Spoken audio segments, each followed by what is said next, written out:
Qui est cet homme qui a défié l'impossible, s'est évadé de prison, a combattu contre des médiums frauduleux, une légende de la magie qui a transformé le danger en spectacle à tel point qu'il en soit encore aujourd'hui une référence? Je vous présente le maître de l'évasion, Harry Houdini.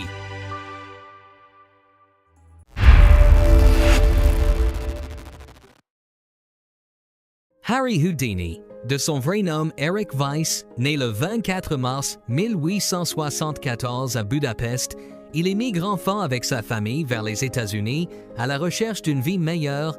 Grandissant dans un environnement modeste, il découvre très tôt le monde du spectacle. D'abord attiré par le cirque amateur, il développe sa force physique et son goût du risque, deux qualités qui façonneront toute sa carrière. Sa rencontre avec la magie survient lorsqu'il découvre les écrits du célèbre prestidigitateur français Jean-Eugène Robert Houdin, dont nous parlerons dans une autre vidéo. Fasciné, Houdini décide de suivre ses traces et adopte le nom de scène Houdini en hommage à son modèle. Ses débuts sont difficiles, spectacles modestes, tours de cartes et collaborations peu fructueuses. Pourtant, sa persévérance le mène à créer ses premiers numéros d'évasion qui deviendront sa signature. À partir de la fin des années 1890, il se fait connaître grâce à ses défis publics.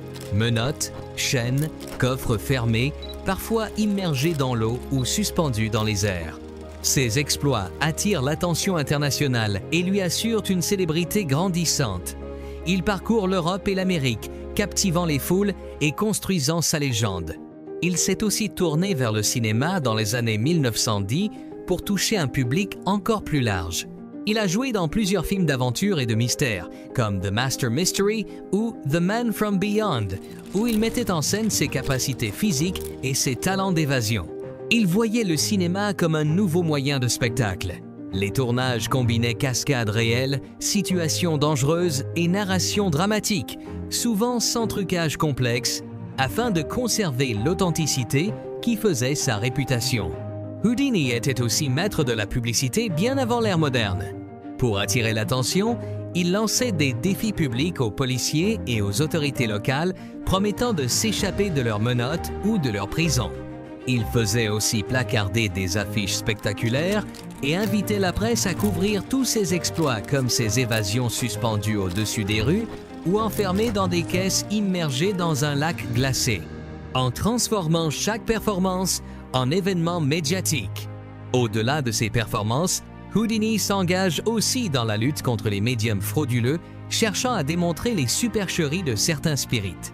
Il publie d'ailleurs A Magician Among the Spiritists en 1924, qui le mettra en conflit avec Arthur Conan Doyle, célèbre pour avoir créé le personnage de Sherlock Holmes.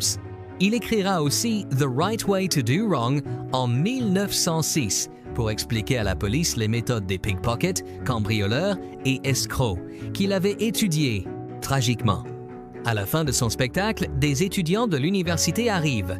L'un d'eux, ayant entendu que Houdini était invincible, lui demande s'il pouvait essayer, mais à peine Houdini était d'accord que l'étudiant le frappa de plusieurs coups violents.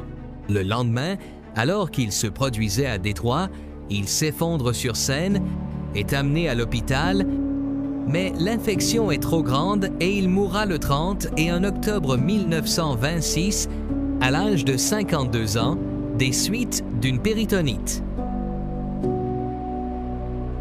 Aujourd'hui encore, son nom évoque l'audace, le mystère et l'impossible rendu possible